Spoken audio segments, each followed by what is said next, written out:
haven't made a proper video for a while.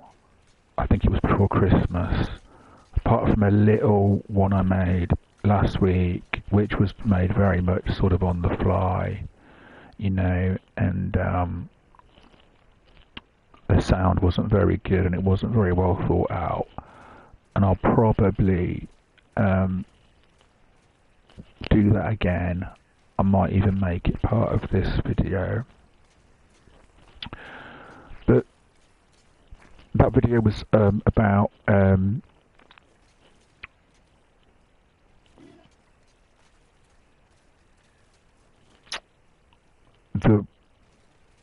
the choices that narcissists make when it comes to things like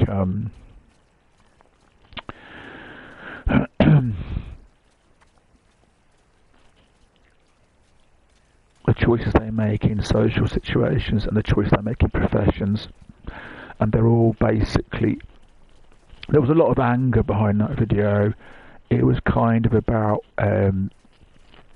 I have these, I don't know about you, but I have these times, there are these moments when I have these like revelations, when I kind of like go, oh, of course, you know, and I think we all do that in recovery, and I go, oh, that's what was going on. And sometimes it really is speaking the absolute obvious. I think that's a common issue, especially with my videos, right? But it's not about it being new or it being groundbreaking. It's about flagging it and marking it for myself and for anybody who's watching these little, you know, breadcrumbs on the breadcrumb trail of recovery, you know. I don't presume to be telling anybody anything fascinating. These are just, they're like, what are they like? Sometimes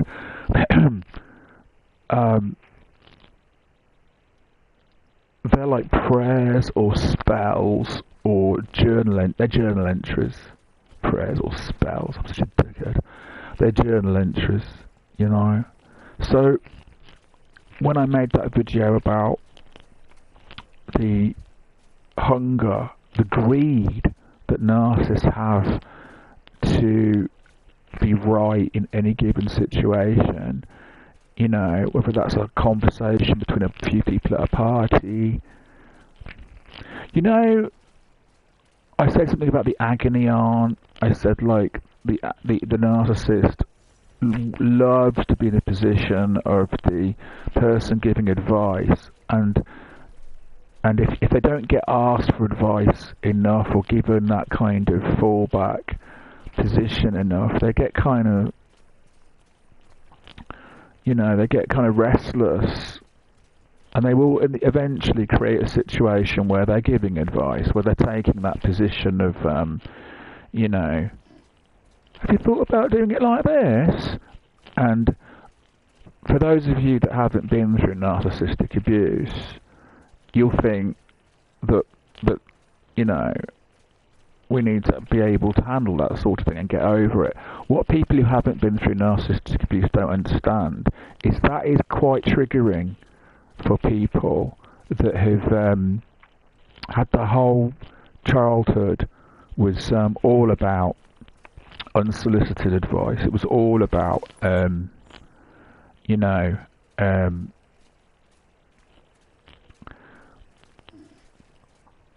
being belittled in very covert and underhand ways.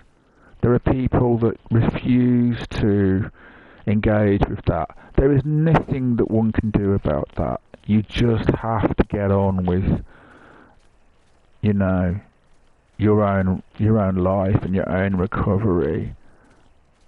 You have to accept it as part of the journey that other people are going to be very, very dismissive and indeed reductive.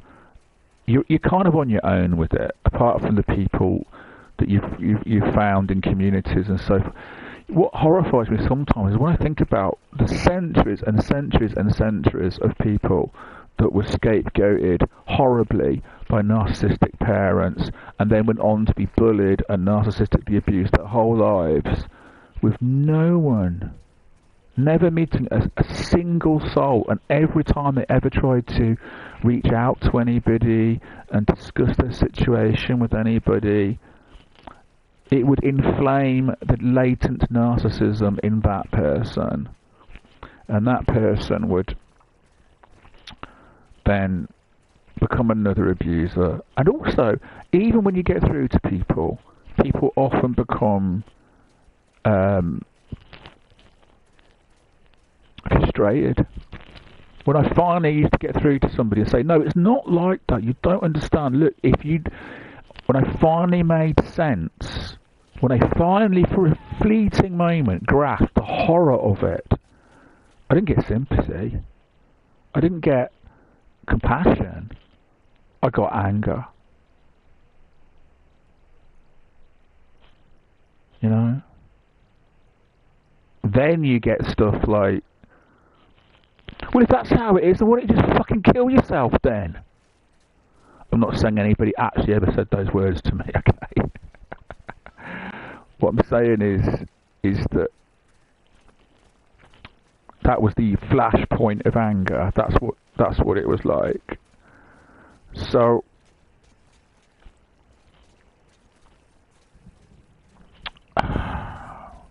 what I kind of want to say today, I saw a really good video by Richard Grannon, who, you know, I can't really, you know,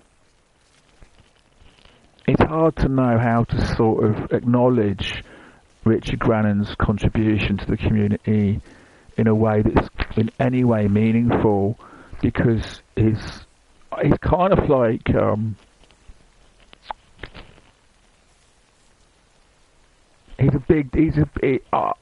amount of work he's done and the extraordinary nature of it and the thoroughness of it is it's actually almost not worth even acknowledging it. It's so important. And although I have several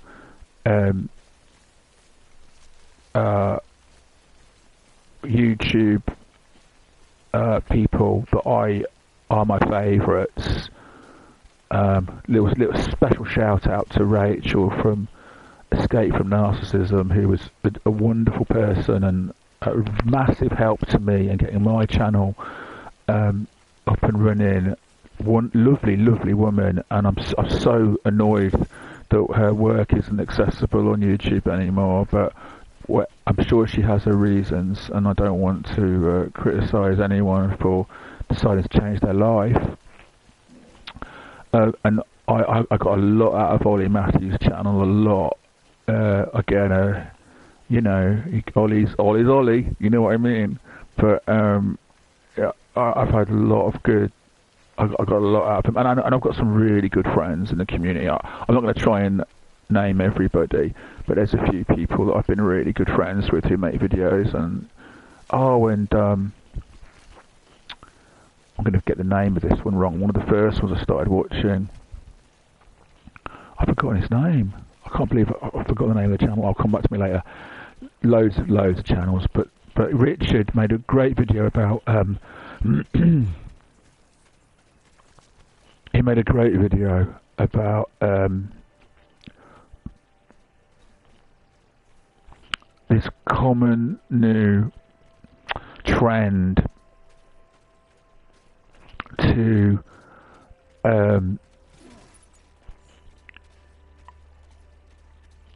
talk about being sympathetic to the narcissist and taking an attitude of like, oh, they can't really help it, they had trauma and all this, and he broke down really successfully. It was really refreshing actually to hear somebody say it, because it's been a while.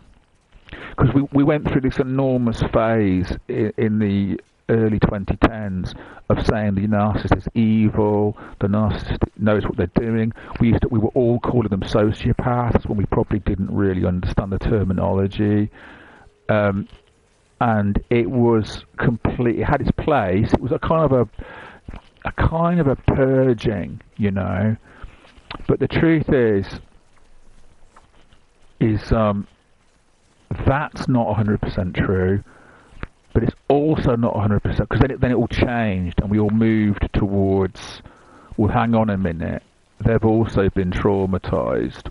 What's the moral sort of iniquity here? Like, what we're traumatised, they're traumatised, and then it flipped and it went all kind of like they have a condition, they can't help it, they're pathological, but that cuts both ways. They're pathologically cruel, but they're also pathologically victims. They're pathologically suffering. They're in suffering. It's complex. I personally have more sympathy with that kind of argument when it's, say, you know, a borderline personality disordered person who I know from first-hand experience, however cruel and vindictive they can be, and they can be very cruel and unbelievably vindictive. I also absolutely sort of see and have experienced the horror of what they're suffering, and know that they are in a real hell. And I'm not going to... So I have more sympathy for the borderline, even though you've got the same problem when it comes to the sympathy question. But with narcissism, it's so much more difficult, because the narcissist... I always think borderlines are part-time narcissists. They're like Jekyll and Hyde. The narcissist can pull off a Jekyll and Hyde, but what their Jekyll and Hyde is all about, the key thing with a narcissist, right, is whatever mood they're in, everybody else around them has to be in, or they're in trouble. So if they're happy, you have to be happy. What's wrong with you? Right? If they're depressed, everybody around them's got to be depressed. The entire house, the entire workspace, the entire room, everything, the rehearsal room if you're in a band, the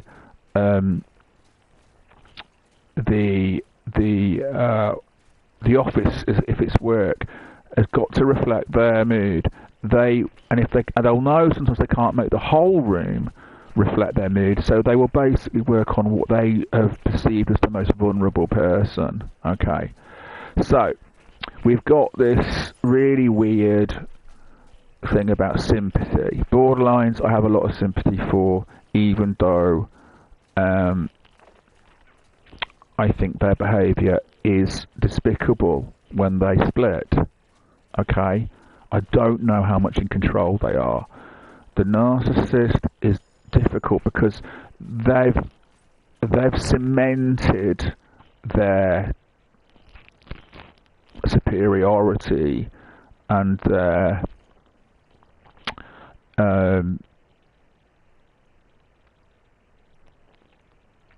entitlement. It's cemented. It's deeply ingrained. They really have bought the lie, you know,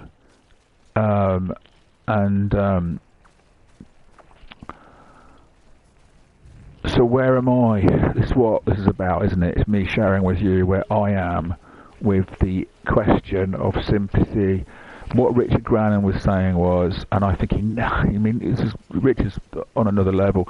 He's like, they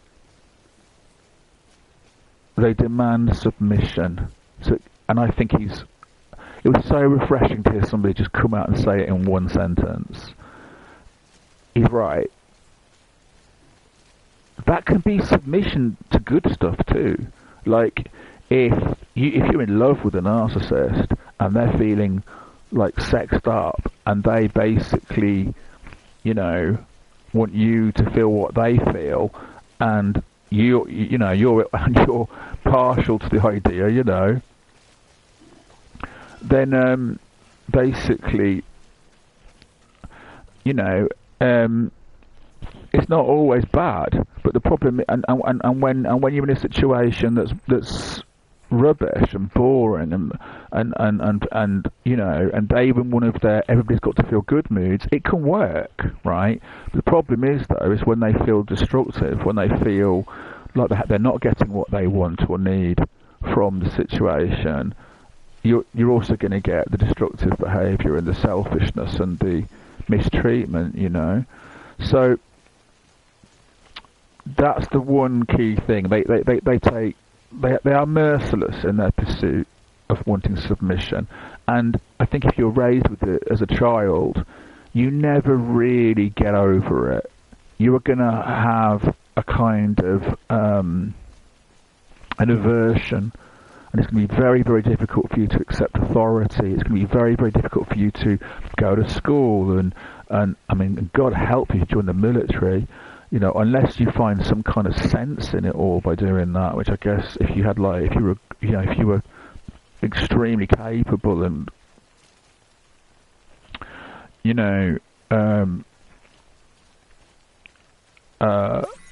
adept, then maybe it would work. But I'm not. I don't know how many scapegoat people are adept. Are we adept? I'm crap at everything. Well, everything of any pragmatic and practical use anyway.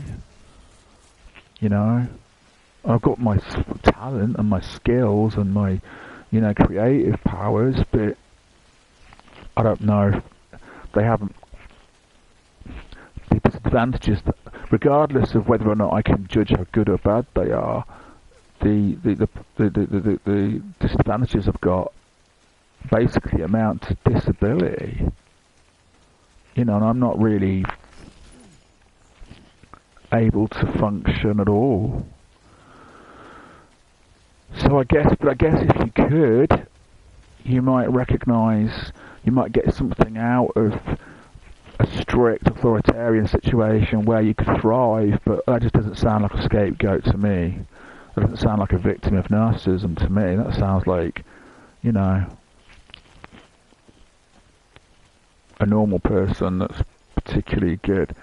But so, and even if you do have an area of expertise, or an area where you're good, or an area where you can cut it, or an area where you can fake it, and how many of us haven't done that on some way at some point, somehow? Even if you've got an area, we all know it catches up with you eventually. So Richard was talking about the dangers of being sympathetic, and to remember that, I think he likes to use the word evil, but I think he's actually got a more prosaic, balanced attitude than that. It just depends on the video he's trying to make. Evil's a very subjective term, as we know it. It's not an objective quality. Some could even argue that it's a completely pointless to talk about good and evil, right and wrong.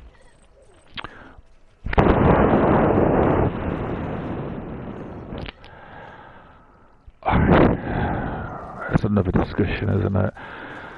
Let's go with destructive versus productive or nurturing. Okay? Narcissists are destructive. We don't need to make it about good or evil. They will make you sick.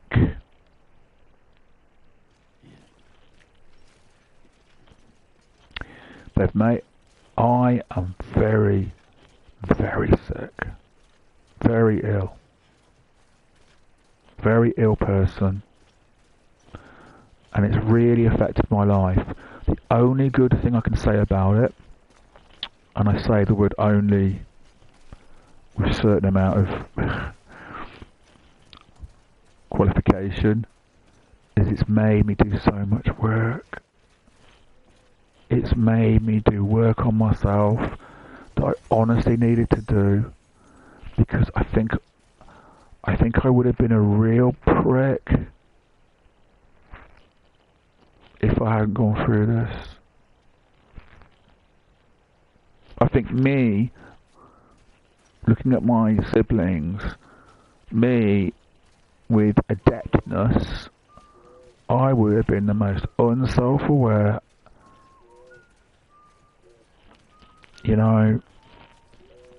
conceited little shit. It's bad enough as it is.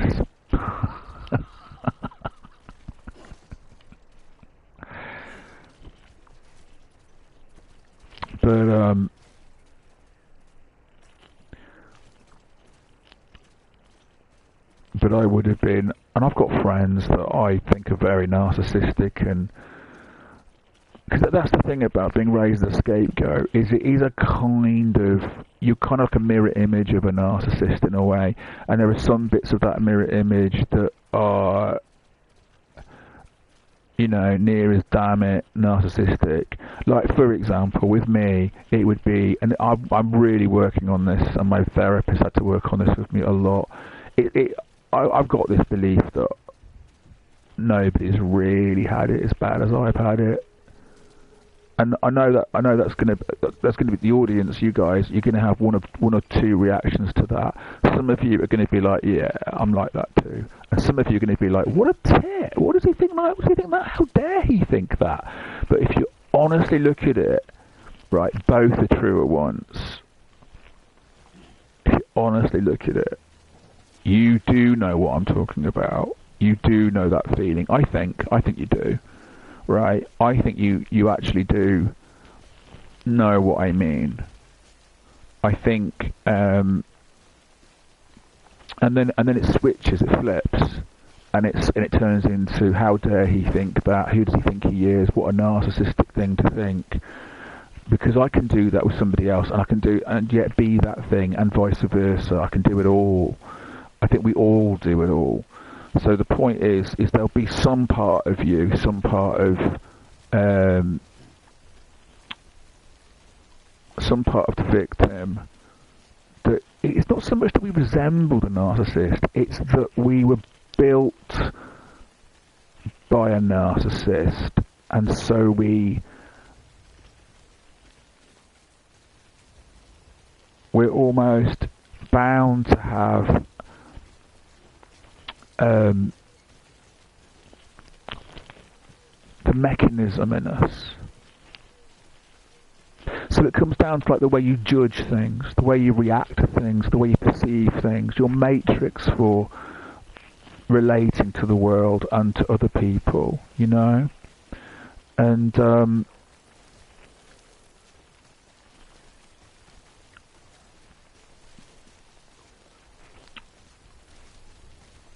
how do I get into this? So, sympathy, evil, not evil, all of that stuff. What I wanted to get to today, right, was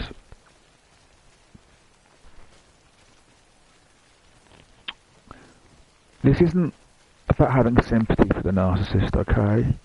This is just about having a little, insight into how they model the world and their emotional world,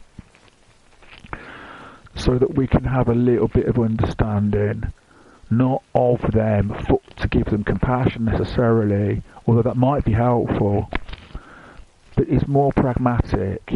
It's if you know this, I think you can navigate it better. That's my theory. So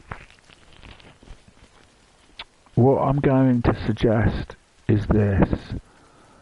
Do you know when you have to reduce contact, and then finally, if you do, go no contact with your abusive narcissist, just for your own self-preservation? You really can't stand the way they make you feel. And as we now understand more and more, as we sort of mature as a species, as we culturally mature, the way you feel dictates your health and your productivity and your capacity to do, to be functional. The way you feel is the beginning of everything. Every thought you have, every emotion you have are votes. They are votes for how it's gonna be. That's something that we're beginning to understand now. We used to think, no, everything's mechanical, everything's practical. There's no such thing as, if you like, fate, although Carl Jung's got some interesting things to say about that. The shadow self, etc. If you think it, if you feel it, it's in the massive equation, at the end of which is the result of where you're at. I went for a walk the other day. I'm supposed to be going walking a lot, lucky for my health and stuff. And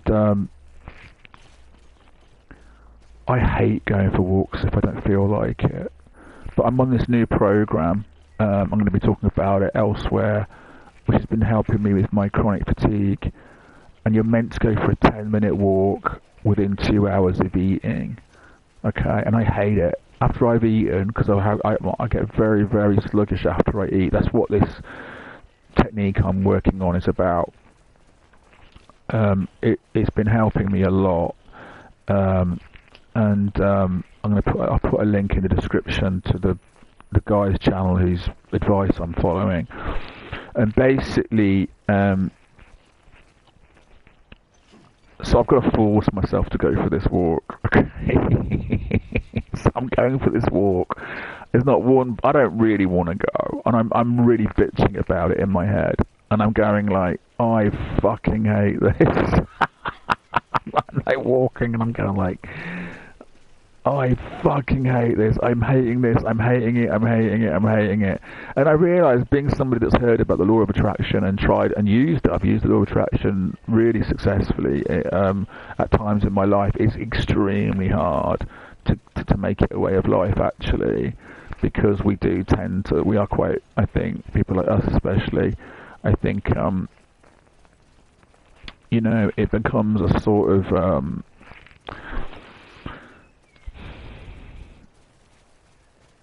well done if you can make it your way of life. That's all I'm going to say.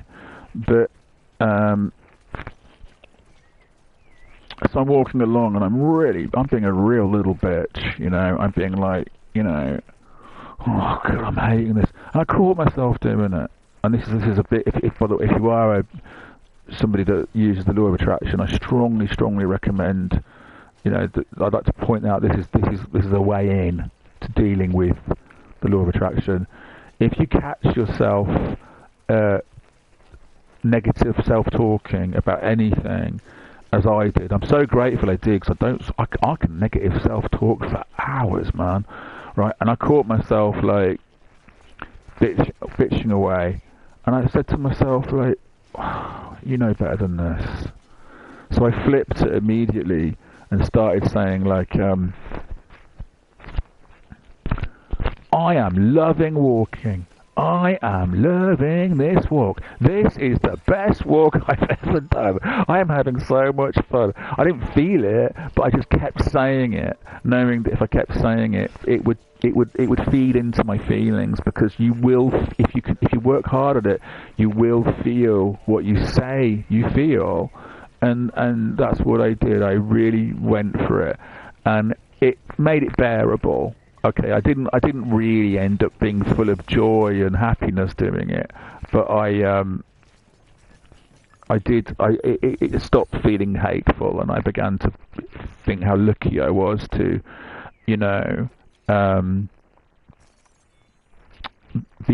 be someone that has the freedom to be able to go and walk. And even though I've got the chronic fatigue and the disability and the dysfunction, you've got to. This ingratitude is such a dangerous, toxic, and harmful thing, and there's no excuse for it. Not when you've got I think people who've been victimized by narcissists from childhood, they've got every right to be unhappy and every right to have a grievance about how they've been treated. But like, if you're free now, if you've got any freedom at all, you've got to celebrate it, because from that come great things. Great things come from that. Yes, we have to work at it sometimes, and it is, it is a pain in the ass, and we've got this idea that we deserve a better life, and we deserve better, and nobody deserves the horrible experience of being raised by a narcissist, and the horrible life that follows that is true. But somebody's built a bridge when I was in there.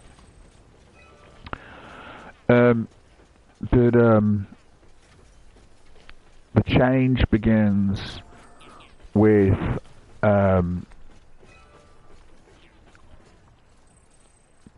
gratitude, or at least curbing ingratitude.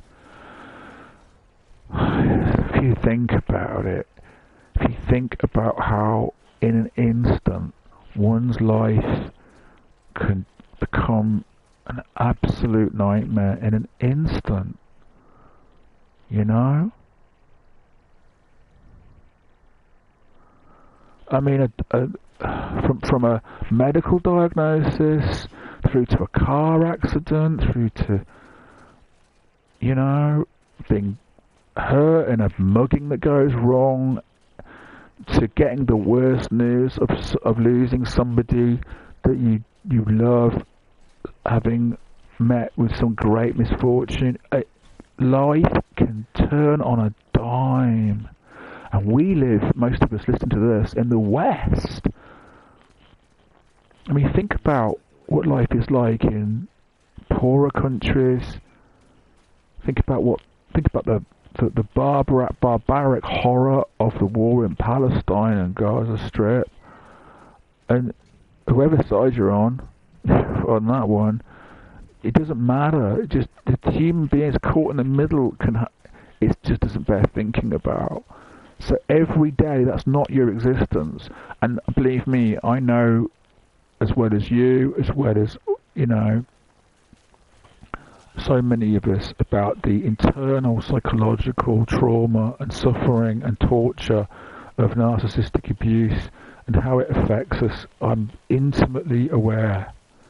I'm not damming that down. Your life, the life of a victim of narcissism, is not worth living. We have to fight. We have to fight to make our lives worth living, and we do, and we get there. It can still be very rough, but in a strange way, you become more than you ever would have been otherwise. It's so peculiar. Even if nobody ever knows. I like to think of us as being kind of like soldiers of some kind of weird program of furthering the human experience, like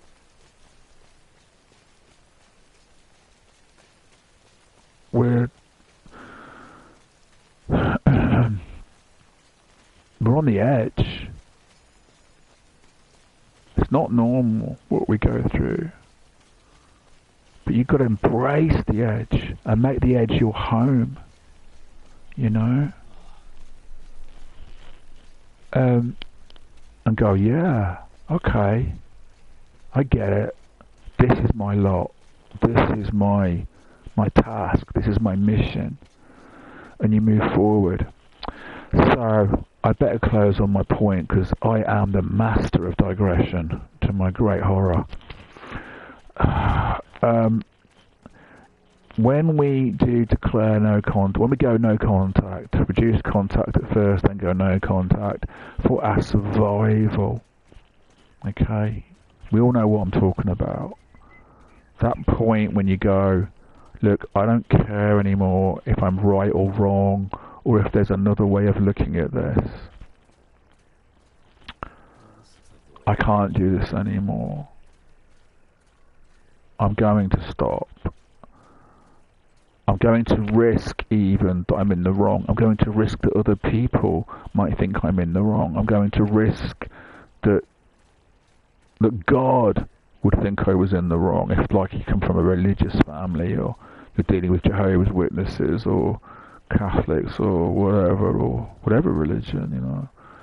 People love to bring the hammer of God into it. But at the end of the day, you know what, man? It really is between you and God. And don't let anybody ever tell you different. You don't have to answer to another human being. Use your discernment. So,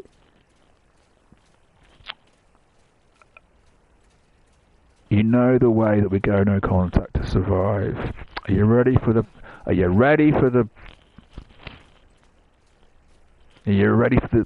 parcel?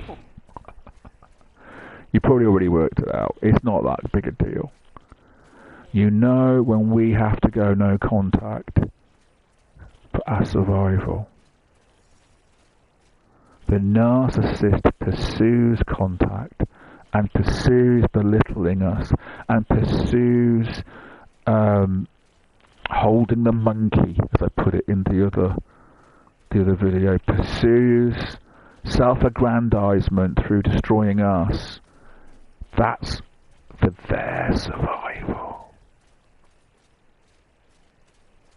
They're doing that for their survival. They can't survive without it, like we can't survive with it.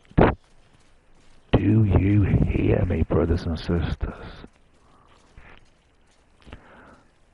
Where does that leave it morally? I can't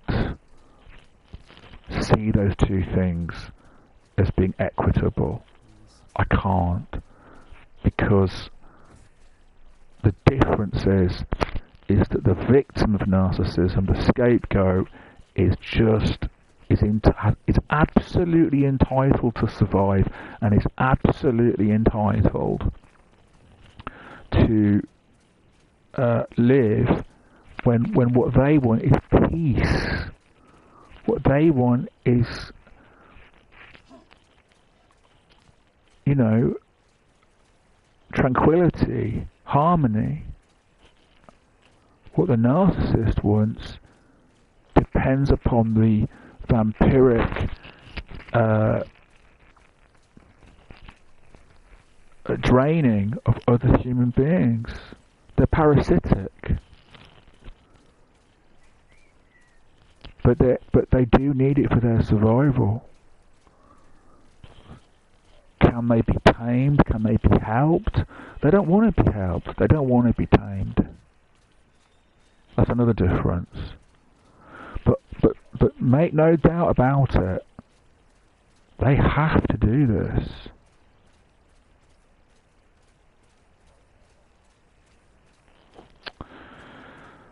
Where does that leave us, man?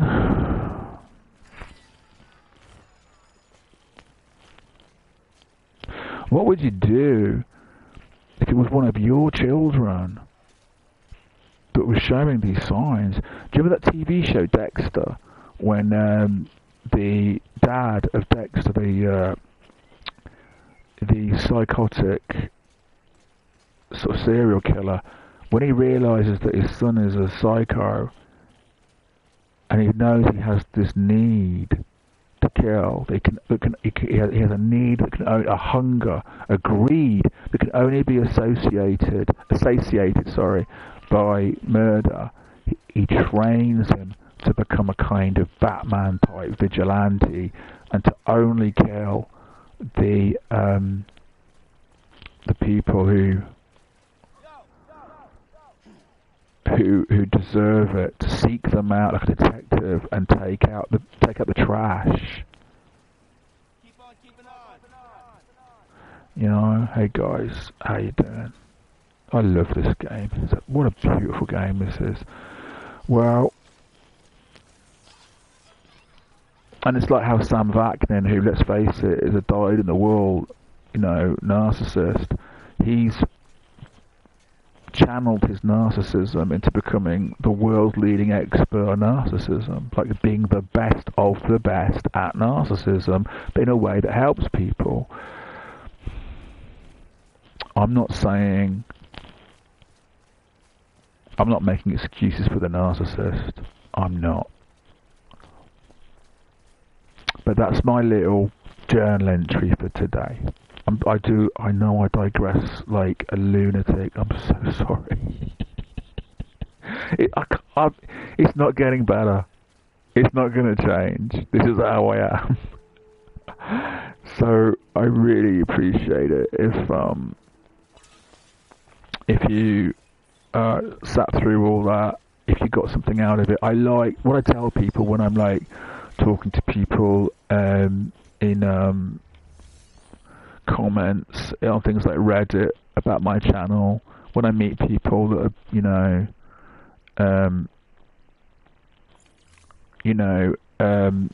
found out about narcissism, are talking about narcissism, and I tell them about my channel, I sort of say, I just hope it's just like a friendly voice going on in the background. And how effective it is or not, I don't know. Thank you for listening, and I'll see you next time.